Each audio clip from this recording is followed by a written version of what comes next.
दोस्तों, how are you. आप लोग सब कैसे हैं? मुझे उम्मीद है कि आप सब ठीक होंगे, है ना। आज मैं आप लोगों को सरकारी नौकरी के परीक्षाओं में देखिए तुक्का कैसे लगाया जाता है इसके बारे में हम आपको बताएंगे। सबसे बेहतरीन ट्रिक जिससे आपको परीक्षा में फायदा होगा, आप परीक्षा आराम से निकाल सकते हैं और आपको नौकरी में सिलेक्शन मिलने के चांसेस बढ़ जाते हैं। जैसे देखिए क्या होता है कि आप जब किसी भी सरकारी नौकरी की परीक्षा में बैठते हैं या कॉम्पिटिटिव एग्जाम में बैठते हैं तो उसमें क्या होते हैं 100 क्वेश्चन, मान लीजिए कि आपको उसमें 100 क्वेश्चन पूछे जाते हैं। कितने क्वेश्चन पूछे जाते हैं? 100 क्वेश्चन पूछे जाते हैं। तो उसमें क्या किया जाता है कि सरकार उसमें 100 क्वेश्चन में क्या करती है कि 25-25 नंबर के चारों ऑप्शन रहते हैं। जैसे देखिए पहला ऑप्शन ए है, दूसरा ऑप्शन मान लीजिए बी, सी और डी। इस तरह से 4 ऑप्शन होते हैं आपके लिए। हर क्वेश्चन में 4 ऑप्शन दिए जाते हैं, ए बी सी डी। आपको उसमें से चूज करना रहता है कि कौन सा ऑप्शन सही है। टोटल 100 क्वेश्चन का मान लीजिए कि आपका पेपर है ना। तो प्रशासन क्या करती है कि 25-25 क्वेश्चन हर एक ऑप्शन पे देती है ना। तो मान लीजिए 25 क्वेश्चन आपको ए ऑप्शन पे दिया है ना, 25 क्वेश्चन बी ऑप्शन पे दिया है और 25 क्वेश्चन सी ऑप्शन पे दिया तथा 25 क्वेश्चन डी ऑप्शन पे दिया। तो आपको क्या करना है कि जैसे मान लीजिए कि आपने कितने क्वेश्चन किए, 60 क्वेश्चन कर लिए। कितने क्वेश्चन किए? 60 क्वेश्चन किए आपने, और आप कंफर्म है कि मेरा 60 क्वेश्चन सही है, तो आप भूलकर भी कभी उस पर तुक्का ना लगाएं। आपका सिलेक्शन निश्चित है। 60 से ऊपर नंबर पे आपका सिलेक्शन हो जाएगा। 60 ही कट ऑफ जाता है, ज़्यादा से ज़्यादा 65 जाएगा, यानी आपका 60 नंबर पे सिलेक्शन हो ही जाएगा। इससे ज़्यादा आपको अगर आप 60 नंबर करते हैं तो तुक्का लगाने की कोई ज़रूरत नहीं है। अब तुक्का लगाने की स्थिति कहाँ पे आती है कि जैसे आपने कितने क्वेश्चन किए, 45 से 50 नंबर किए हैं। कितने नंबर किए हैं? 45 से 50 नंबर आपने किए हैं। इस स्थिति पे आपको तुक्का लगाना बेहद जरूरी होता है ना। क्योंकि आप इस स्थिति पे तुक्का नहीं लगाएंगे तो आप जान रहे हैं कि हमारा सिलेक्शन तो होगा नहीं। 45-50 नंबर में किसी का सिलेक्शन नहीं होता है। आप जान रहे हैं कि सिलेक्शन नहीं होगा तो आपको वहां पे तुक्का लगाना बेहद जरूरी होता है। तो तुक्का लगाने मतलब ऐसा तुक्का ना लगे जय बजरंगबली बस तुक्का लगाना चालू किया, तुक्का लगा डाला तो हमारा तुक्का सही है। ऐसा तुक्का नहीं लगाया जाता है। आप स्मार्ट तुक्का लगाइए जिससे आपका तुक्का भी सही होने के चांसेस ज्यादा से ज्यादा हो। तो देखिए आप तुक्का कैसे लगाएंगे। अब शासन क्या करती है कि चारों ऑप्शनों पे 25-25 क्वेश्चन देती है ना। टोटल 100 क्वेश्चन होते हैं। तो आप सबसे पहले देखिए कि आपने जो क्वेश्चन किया है उसमें से सबसे ज्यादा किस पे टिक किया है। किस पे टिक किया है? सबसे ज्यादा आपने 50 क्वेश्चन तो कर लिए हैं, बचे हुए 50 क्वेश्चन हैं। तो आप जो 50 क्वेश्चन किए हैं आप उस पे देखिए कि आप सबसे ज्यादा किस पे आपने टिक किया है। तो मान लीजिए कि ए नंबर पे आपने, जैसे ए नंबर ऑप्शन है तो ए नंबर पे आपने 20 क्वेश्चन टिक किए। ए नंबर पे कितने क्वेश्चन टिक किए? ए नंबर पे 20 क्वेश्चन टिक किए। और मान लीजिए कि बी नंबर पे आपने कितने क्वेश्चन टिक किए, तो बी नंबर पे मानिए कि 10 क्वेश्चन टिक किए। कितने क्वेश्चन टिक किए? 10 क्वेश्चन टिक किए। और सी नंबर पे कितने क्वेश्चन टिक किए? तो सी नंबर पे 8 क्वेश्चन टिक किए। और डी नंबर पे कितने क्वेश्चन टिक किए? तो डी नंबर पे मानिए 2 क्वेश्चन टिक किए। अब आप यहाँ पे ध्यान दीजिए कि आपने किस पे टिक किया है। आपने ए नंबर पे कितने क्वेश्चन टिक किए? 20 क्वेश्चन टिक किए। बी नंबर पे 10 क्वेश्चन टिक किए। सी नंबर पे 8 क्वेश्चन टिक किया और डी नंबर पे 2 क्वेश्चन टिक कीजिए।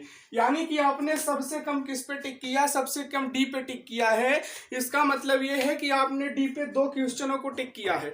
इसका मतलब कि अभी भी डी पे 23 क्वेश्चन सही है ना। जो बचे हुए 50 क्वेश्चन हैं उसमें भी अभी 23 क्वेश्चन आपके क्या है? सही है। केवल आपने 2 क्वेश्चनों को टिक किया है। तो ध्यान दीजिए कि 23 क्वेश्चन आपके सही हैं। आपके पास बचे हुए टोटल 50 प्रश्न है। कितने प्रश्न है बचे हुए? आपके पास टोटल 50 प्रश्न है। आपने केवल 50 प्रश्नों को टिक किया है।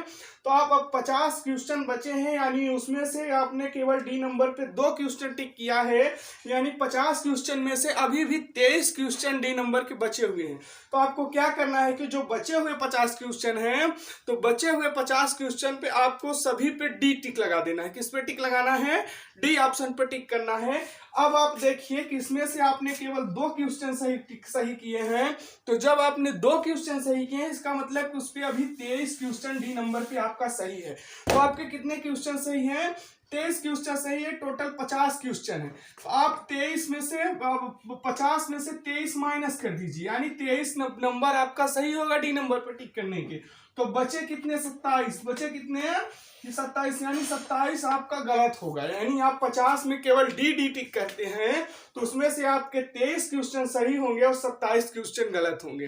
तो यहाँ पे आप मान लीजिए कि जैसे आपका इसमें हम मान लेते हैं कि 1/3 यानी 1/3 माइनस मार्किंग है। कितनी है? 1/3 माइनस मार्किंग है। तो अब 27 में 3 से भाग दे दीजिए तो पता चल जाएगा कितना नंबर आपका काटा जाएगा, है ना। 3 × 27 यानी 9 नंबर आपका काट लिया जाएगा माइनस मार्किंग का, है ना। तो 23 नंबर में से आपका 9 नंबर अगर माइनस मार्किंग का काट लिया जाता है तो फिर भी आपके पास 16 नंबर बचते हैं।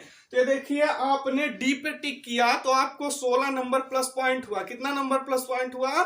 16 नंबर आपको मिल गया। आपने पहले से ही 50 नंबर का कर रखा है तो 50 + 16 आपका 16 ये हुआ और 50 ये, तो टोटल आपका 66 नंबर हो गया मेरे दोस्त। अब आपका सिलेक्शन 100% फिक्स है और होगा ही, क्योंकि ज्यादा से ज्यादा कटाफ 60-65 इससे ऊपर कटाफ किसी का भी नहीं जाता है ना, जिसमें अच्छी खासी वैकेंसी है। अभी एसएससी जीडी की भर्ती आई है, पहले 24,000 पोस्टें थी, अब वो बढ़ के कुछ 40,000 से ऊपर है ना, 43,000 कुछ ऐसी पोस्टें शायद हो गई हैं। तो उसमें ज्यादा से ज्यादा कटाफ 66 है ना, 66, 65, 60 इससे जा गए, यानी आपको 65 से नीचे ही कटाफ जाएगा, उससे ज्यादा कटाफ नहीं जाएगा। यानी आपको अगर तुक्का भी लगाना है तो स्मार्ट तुक्का लगाइए। ऐसा नहीं कि जय बजरंगबली जय बजरंगबली ए पे लगा दिए, पता चला कि आपके ए नंबर के आपने कितने टिक किए? 20 टिक किए, यानी उसमें से आपके कितने 5 ही बचे हैं, यानी 5 क्वेश्चन आपके सही हुए, 45 क्वेश्चन गलत हो गए, तो आपके जो करके आए हैं उसका भी नंबर चला गया। ऐसा टिक नहीं करना है ना, आपको स्मार्ट तुक्का लगाना है जिसपे आप सबसे कम टिक किए होंगे। जैसे मैंने आपको भी बताया कि डी पे आपने 2 क्वेश्चन टिक किए, बचे हुए 23 क्वेश्चन आपके अभी भी नीचे डी ऑप्शन वाले से हैं, तो आप सभी पे डी लगाइए। उसमें से आपका 23 नंबर गलत, 23 प्रश्न सही होगा, 27 गलत होगा, तो 27 का 9 नंबर माइनस मार्किंग काट लिया जाएगा, तो आपको भी 16 नंबर मिलेगा उसमें। तो जब 16 नंबर वो मिलेगा, 50 नंबर का आपने पहले से कर रखा है, तो 16 और 50 66 नंबर हो जाएगा, आपका सिलेक्शन फिक्स हो जाएगा मेरे दोस्त। तो हमें उम्मीद है कि आपको हमारे द्वारा दी गई जानकारी आपके लिए फायदेमंद सिद्ध होगी। यदि दोस्तों आपको हमारा वीडियो पसंद आए तो लाइक शेयर सब्सक्राइब करें।